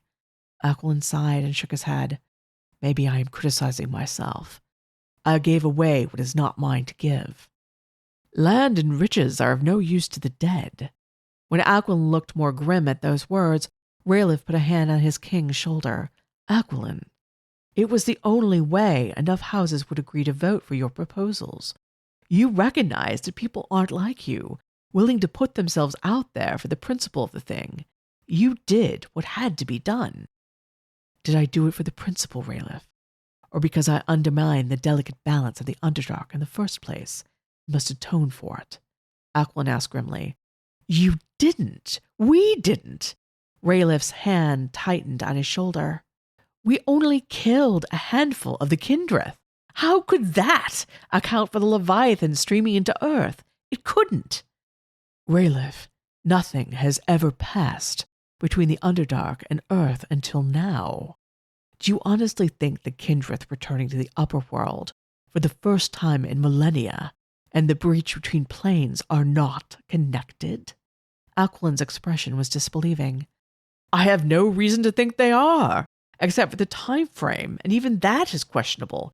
It's not like Leviathan came pouring out when we killed the Kindred. It was over a decade later." "Perhaps killing them is what shifted the balance in the Underdark, which slowly but surely undermined things. And if that is the case, then Here Aquilin screwed his eyes shut before he whispered, "Then I am responsible for the deaths of millions." Raythe shook his head. Normally he would not speak so openly of the Kindred, let alone admit to knowing so much about them. But the king's distress caused him to stop the pretense of ignorance, so he plowed headlong into it. "The Kindred wards are what has kept Earth safe, not an army of Kindred, or in the case of those we killed, a mere handful of them," he argued. Aquilin was shaking his head, but his eyes were open again, so that was good, as he answered, "We cannot know this. On the contrary, I think we can, or at least I can offer you a far more logical alternative as to what happened," Raythe patiently explained. 20 or so Kindred, no matter how powerful or determined, unless they were Vex himself, couldn't keep the Leviathan horde in check, could they? Aquilin shook his head again, but he appeared far more thoughtful and less stiff. "No, I admit they could not. We certainly wouldn't have been able to kill them so easily if they were such a threat. It was not easy to kill them, Raythe," Aquilin pointed out dryly. "Maybe not, but it wasn't the most difficult battle we've faced either." Aquilin crossed his arms over his chest. "Fair enough, it was not. So the wards are the most likely cause of keeping the Leviathan at bay, yes?" Raythe looked intently at Aquilin. A slow nod. "Yes, I suppose that is more likely than not." "All right, then. So, since the Leviathan got through, then something happened to the wards. But we didn't touch those. But someone might have. And who is most likely to have done that?" Raythe rubbed his hands together, warming up to his argument. Aquilin's left eyebrow rose. "The Kindred we fought and killed." "Exactly. These rogue Kindred came up to the surface of the Underdark. They might have even gone into the old cities where the wards are anchored. Isn't it more likely that they disturbed the wards, likely unintentionally, and weakened that protection? Aquilin frowned and admitted, I suppose that could be possible. More than possible. Raythe put an arm around Aquilin's shoulders. If there's any connection at all between those Kindrith and the Leviathan attack, that is likely it. Killing those Kindrith intruders was the right thing to do. It did not let the Leviathan out. It kept the Lyran plain safe. Aquilin let out a breath through his teeth. That last Kindrith to die claimed to be coming to warn us. Raythe had recognized the Kindrith, who allegedly had a warning for the Sun King, as Volray Voltoris, Blood Knight to Lady Ashran Zenzadoral. For a moment he'd wondered if Volray had recognized him too, but if the Blood Knight had, he'd kept it to himself. It was the one good turn that bastard had ever done for Raythe. Yet Volray's last whispered words of vague warning were exactly the sort of nonsense he would have expected from any conquered night elf, so he didn't think Volray's words meant anything. Yes, but what exactly was he warning us of? Raythe demanded. He did not say, you know this. Exactly, and it wasn't like we caught him on his last breath either. Yet despite this dire message he had to impart, he didn't spit out whatever it was we were in danger of before he expired, did he? No, he did not. So it was a lie. Raythe shook his head in disgust. That they would come to the Lyran plain at all is so strange, though, Aquilin insisted. They knew they'd find no friends among us, not just because of our ancient enmity, but because... Here, Aquilin paused and swallowed. My parents. Yes, I know. Aquilин's parents had perished at Kindrith hands. Supposedly, though I never heard of them reaching us with their peace mission. Anything could have slain them in the Underdark and left no trace. But the Kindrith, the Arave's favorite boogeyman, was blamed, Raythe thought. So why would they come, Raythe? There must have been some reason for it, some great reason. Aquilin shook his head almost violently. Raythe's stomach had twisted at those words, because he knew why they had, or at least he guessed what it was. It was likely the same reason he had come. Desperation.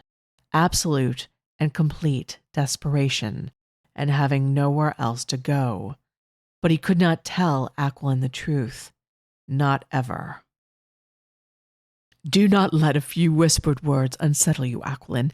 You are not responsible for the emergence of the Leviathan, he assured the king. It was Kindrith magic that kept the Leviathan at bay, and it was Kindrith magic failing that allowed them to escape. Yet he knew that Aquilin hadn't completely accepted his argument, but Raythe was certain he was right.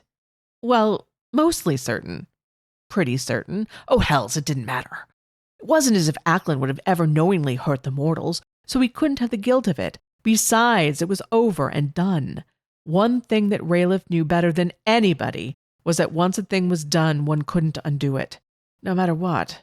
So one just had to go forward, not dwell in a past that was just as over as that original thing that had ended it.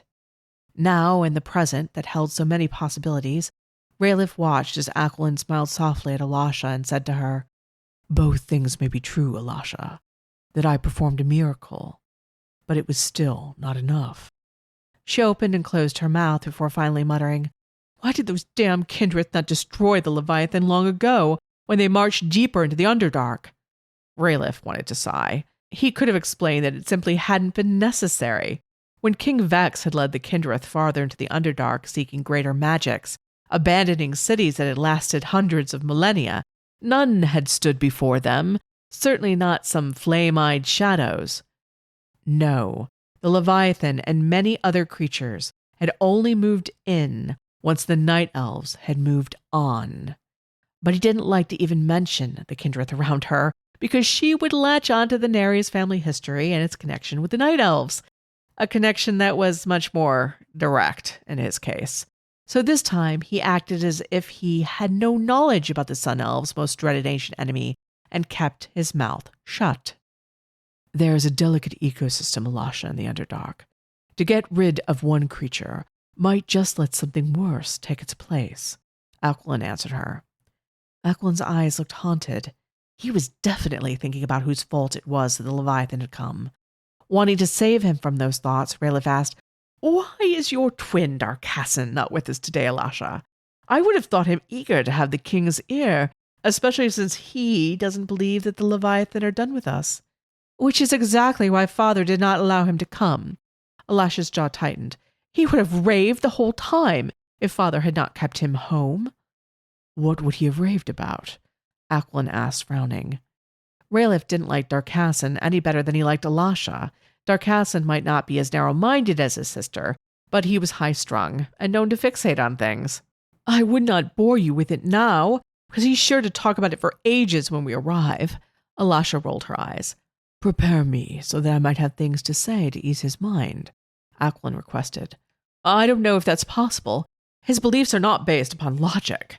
She let out a long breath and then added, "Basically, he's convinced that the Leviathan are massing in the Underdark, preparing for another invasion of Earth, that their numbers are far larger than we understand, and will be overwhelmed unless we do something about it." "We have killed enough of them that they can't mass, let alone overwhelm us," Aquilin pointed out. "He says that there could be endless amounts of them, as no one truly knows how they procreate. Perhaps it's simply split and split again." Elisha shook her head as if disagreeing with her own words. "In any event, he thinks the only way to truly defeat them is to enter the Underdark and destroy their nests." "The Underdark? Ah, yes, where there is no light. I can definitely see the Sun Elves fighting down there to great success." Raythe chuckled. The Leviathan were fearsome foes, though they were hardly the worst the Underdark had to offer. But they seemed to have no limit as to their ferocity and sheer joy in killing, much like the Kindreth. Only wielding the light against them had turned the tides of the war. So going into the Underdark to confront them was a non-starter for the Arave. Without the sun's additional power to their magic, the Leviathan would indeed overwhelm the Sun Elves' forces. Elisha sent him an odd look. "Need I remind you that you are a Sun Elf and would be one of those forces, Lord Nerys?" Raythe tried to recover. "Yes, what I meant was that it would be foolish." Aquilin cut in with a frown.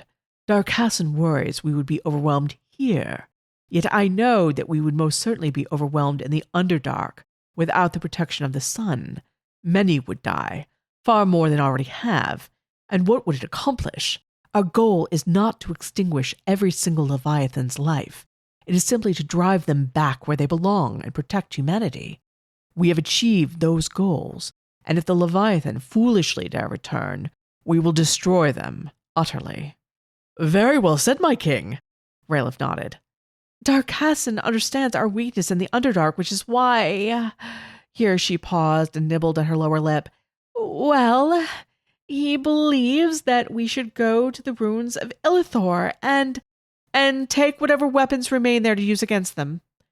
Raythe drew in a strangled breath as he whispered the name of the most ancient Kindreth city. "Illithor?" It was the first Kindreth city in the Underdark and their former capital. Spellbooks, weapons, and riches that King Vex had not been able to take with them on their journey down below were said to still remain there. These treasures were enchanted, of course, with spells that would strip the flesh and take the souls of any who dared try to steal them. People like Darkassan, and likely even him. But still, the siren song of powerful magics called to Raythe. Illithor's wards kept its location hidden from all but King Vex, so it was impossible that Darkassan could ever find it. "Darkassan wishes us to use Kindreth blood weapons." Aquilin's voice was hushed and filled with the Sun Elf's horror of such things, focusing not on the city, but its contents. Blood weapons were Kindreth's most powerful offense and defense. Lament, Raythe's blood weapon, appeared as a stark black and white tattoo along the outside of his left leg. It pulsed as he thought of it. Firmly, he drew his mind from it. It wouldn't do for Lament to appear in his hand at that moment. Even someone as dense as Elisha would recognize the summon. He'd already caught Aquilin looking at it speculatively in the past, but the king's love for him had likely caused him to not ask questions to which he did not wish the true answers. "I told you he was raving, didn't I?" Elisha shook her head again. He's consumed with it, Uncle. He thinks of nothing else. Father caught him heading out to the ruins of that nearby human city to find a rift. It would take him to Illithor. Raythe let out a snort. A rift? To Illithor? How does he expect that to happen? Illithor was warded to remain hidden by Vex himself. No one, certainly not the Leviathan or Darkassan for that matter, could find it, let alone open a rift from it. He spoke without thinking, and a sudden cold sweat dotted his upper lip as he realized what words had left his lips. He gritted his teeth and reminded himself he was to be unaware of all things Kindreth, but here he was, blathering on about things that few but the most devoted scholars would know. Luckily, neither Aquilin or Elisha seemed to notice his mistake. "It's the king's sadness," he thought. "I am speaking too openly in the hopes of easing his conscience, but I am just revealing too much." Elisha just shrugged helplessly. "It's all absurd." But he claims that one of the humans who survived the original Leviathan attack saw Illithor through one of the rifts. Aquilin tensed as she mentioned one of the 3 survivors. Raythe mentally tucked that at the back of his mind. He had been surprised that the king had never asked to meet those 3 humans who had managed to avoid death before they had arrived on the scene. It would have been a political coup to meet with the survivors.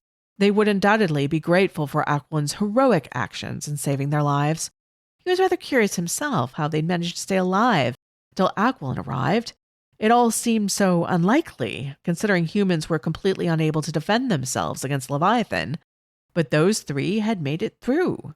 Elisha continued, "Evidently, the human was so struck by this alleged vision that he asked to speak to glass scholar Neldor Raythe about it. Though everyone agrees that a terrified human is highly unlikely to be a reliable witness, Darkassan is positive it's true. He's mad, as I said, just mad." "It can't be true. Truly cannot be, and yet—" He thought of Illithor's soaring black towers, its light as air bridges and hushed temples. He'd never been there. He was too young by an age, being born when the Kindreth had settled far deeper in the Underdark. But he'd read about it in the forbidden books his parents had tried to hide from him. His fingers had traced the intricate illustrations, and he swore that sometimes he walked those winding streets in his dreams.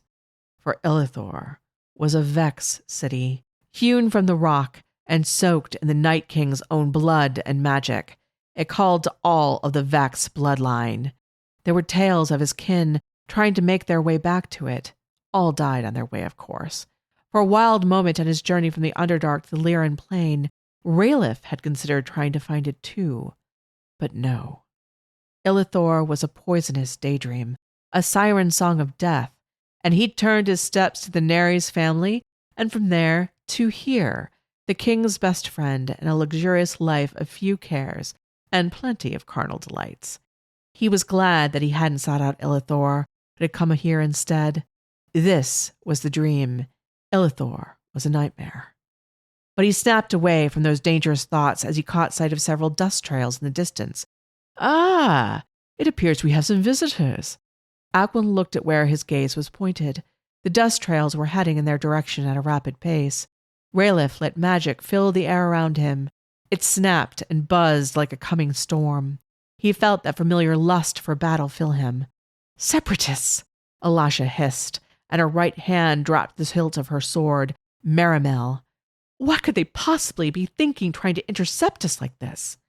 Raythe knew that the wicked curved blade called Merimel was enchanted with fire and ice magic. It was not Raythe make, but Kindreth, as were most of the powerful enchanted weapons the Raythe wielded. Not that she knew that fact, nor would she appreciate knowing it. She'd probably drop Merimel as if it were contaminated. Raythe considered telling her just that in order to watch the conflict it would cause her. Protect the king or drop the dirty night elf sword. Not that she was needed to protect Aquilin. Not only was Aquilin quite capable of protecting himself, Raythe was there. And he would never let anything happen to the Sun King. By the gods! Are they using those polluting, disgusting machines to intercept us? They break the law and come at the king in this way. The nerve of them! Elisha cried. The separatists were driving towards them in motorized vehicles, powered by oil drilled from the earth and refined into a noxious fuel. Father said you would meet with them in time, Uncle, but the separatists have evidently decided to take matters into their own grubby hands. Grubby? Rayth's lips twitched. I don't think that is very politic of you, Elisha, to refer to humans, even these disloyal separatists, as grubby. Elisha tossed her head in annoyance. Well, I wouldn't say it to their faces. I mean, you know what I mean. He did. So did Aquilin from the disapproving frown he shot her. Yes, my king, he thought. She and that bastard Veslin are just as narrow-minded and grasping as I've told you. If only you weren't so honorable, I would use their weaknesses against them, or let me do it for you. But no, at least not yet. Just spend a few weeks in Veslin's grubby presence, and you might change your mind. Raythe pulled back on Silver Earl's reins until the animal came to a halt. The horse danced nervously underneath him. It didn't like the noise the human machines made. Raythe smiled, as he always did when there was danger or violence, or better yet, both, in the offing. It was his nature. But he forced it down, for the Raythe did not like killing as much as the Kindrith did. And he was an Raythe now, at least on the outside. His fingers stroked the pendant he wore around his neck. It anchored the spell that kept his white hair and red eyes firmly hidden and protected him from the relentless sun. Aquilin's eyes narrowed. I believe they've come here to speak with me. Let's hear what they have to say, shall we? Now you've met the four main characters of the Night Prince. We have quiet edgelord Declan. We have scholarly yet with an edge Finley. We have our beautiful yet haunted Sun King Aquilin. And we have our hiding a hell of a lot of secrets in Raythe. So whose story are you most excited to see play out? And yes, I know it's Snaglak. Does Snaglak have a story too, you might ask? Yes, he does. But seriously, which story thread do you want to tug on first? Tell me in the comments. Tell me why. Tell me what you're relating to and what you're maybe not.